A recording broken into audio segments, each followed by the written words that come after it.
Ladies and gentlemen, that's right. It's that time of year again for the channel's annual credit card tournament. Credit Card Madness is back for 2025. It is our credit card tournament. As the name suggests, it matches up some of the best credit cards in the game.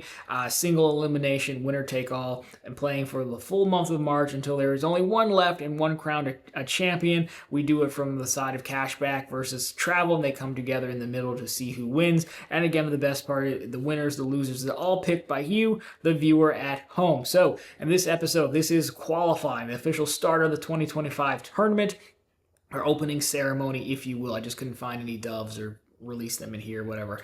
I had a bird in my attic. I finally got rid of it. I don't want to do that again, but we'll do this as our opening ceremony. So in this episode, we will break down how the whole tournament works in case you're new here, specifically this qualifying one. Of course, we'll look back at last year's tournament, see how everything shook out as well. So of course, that sounds interesting to you. Go ahead, press the subscribe button, and let's get to work. Now, as the name suggests, we've been doing this for about 5 years now, the credit card tournament. It's largely based on the March Madness tournament. So what we do here is we're in qualifying right now. So how you end up playing is down below, you'll have two links. They're Google form links, one for cashback side, one for travel side. So we'll basically make a full bracket of 16 cards, 8 cashback, 8 travel. And since we don't have seeding, the traditional seeding where teams play each other to see, who's the 1 seed, who's the 8 seed. Seeding is based on who you guys want to see in the tournament, right? So those links down below, you click on those, you'll see a ton of cards that you can choose from. Yes, I'm positive I forgot some, I'm sure of it. As I always do. It's just a running joke at this point, but it also gives you something to yell at me about, right? And so you just pick. You'll have 8 choices. You can pick which cards you want to see in there. And so if the card, the custom cash or whatever gets 100 votes, and the next best card in cashback gets 90 votes, when the custom cash will be the 1 seed, and we'll just seed them like that. So the following week we're going to play every Tuesday. We'll come back, we'll reveal the seeding, the tournament, and then you'll be able to vote on the actual matchups. So a note on the Google Drive links. Again, it's totally, or Google form links, totally free. I will ask you to sign in. I don't get your email address. I don't want your email address. You can email me if you want. It's on the channel page. But the main thing is that the first year I played this, someone must have wrote a script or something, and they just hammered the ballot box for the Wells Fargo Propel. Yes, that was still a card when we started playing. And it's funny because I let people vote as many times as they wanted because I didn't think anyone would play. It would be me and like 4 people. But apparently someone really cared, and that's why it's set up that way. So easy enough.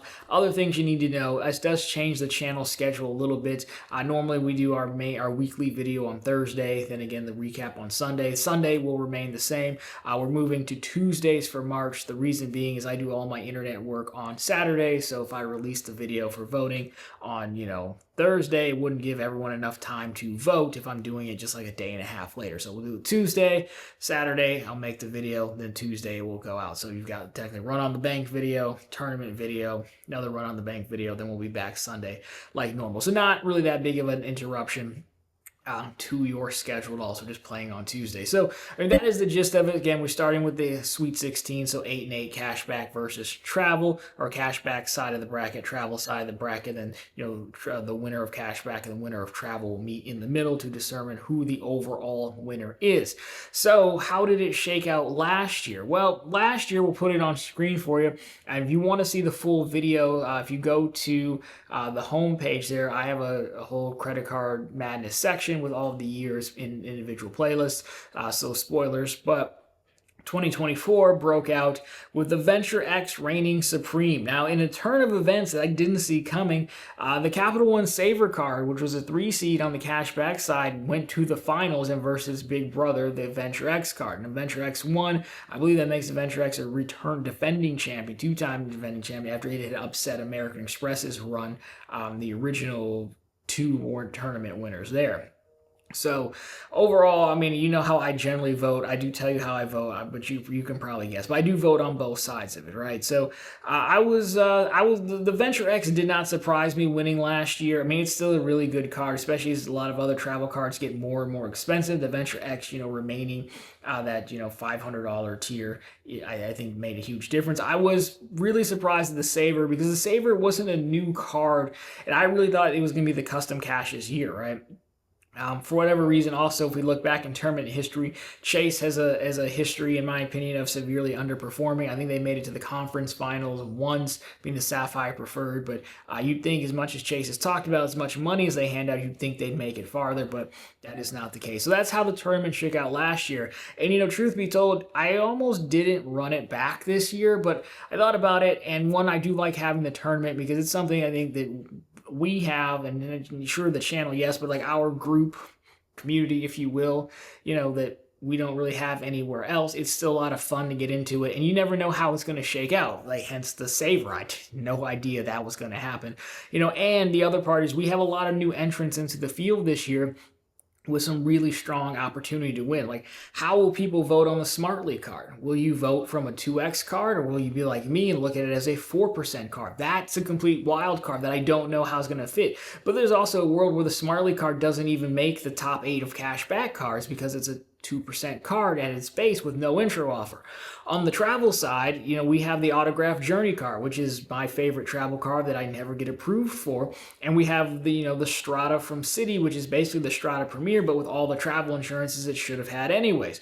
So, from that lens, we have, the cashback, and also throw the AAA Daily Advantage is getting more popular in there as well. So all that to say, I do think there's enough stronger, newer entrants to make this year's field that much more interesting. So much so that if I look at the old field, yeah, I can bet some tried and true staples will be there, but you don't really know, especially if some of those we just named made it. Well, I guess you'll let me know how you feel as you vote. So there you have it. That is the fun of the tournament. That's why we're going to run it back in 2025. So again, as we said, qualifying is here. You'll have 2 links down below. Going forward, it'll just be 1 link with all the matchups, but it's easier for this first time around to make cashback and travel separate, since there are going to be so many cards, in each one, and you're just trying to pick. The last thing I should mention, probably should have mentioned this earlier, the travel side, you'll only get to pick 7. The reason you pick 7 is because the winner of last year's tournament is always an automatic 1 seed. So the Venture X is already going to be slotted in as the 1 seed, as the defending champion for travel, and it was the defender. So it's going for a 3-peat, basically. I don't think I need to license that from Pat Riley. Do you think? I don't know. I hope not. But anyhow, that's why the Venture X will be a 1 seed. I thought about also applying that to the cashback side. You could talk me into it. If you feel strongly and you think the Capital One Saver should be a 1 seed, you could talk me into it. But I want to look at it more so, hey, there's no participation ribbons. Plenty of people win their conference, but if you lose the Super Bowl, no one cares that you won your conference, right? That's why I'm going with just a champion is the 1 seed. So there you go. As we said, 2 links down below. You're going to pick the top 8 cards you want to see in travel in the tournament. You'll pick 7 on the 7 on travel, 8 on cashback. We will meet here next Tuesday to unveil our bracket for 2025. It's going to be a lot of fun this year. As we said, I don't know who's going to win, but I'm still rooting for cashback. I'm biased a little bit, but we already kind of knew that. So anyways, I hope you join and play along with us. If you want to follow along, consider pressing the thumbs up button, of course, but definitely consider subscribing, because this is what we'll be doing for the month of March, and of course regular content will resume in April. Anyways, guys, again, thank you so much for watching. As they say in Texas, when I was told in the very beginning, vote early, vote often. I will see you right here next week for the start of the Sweet 16 round.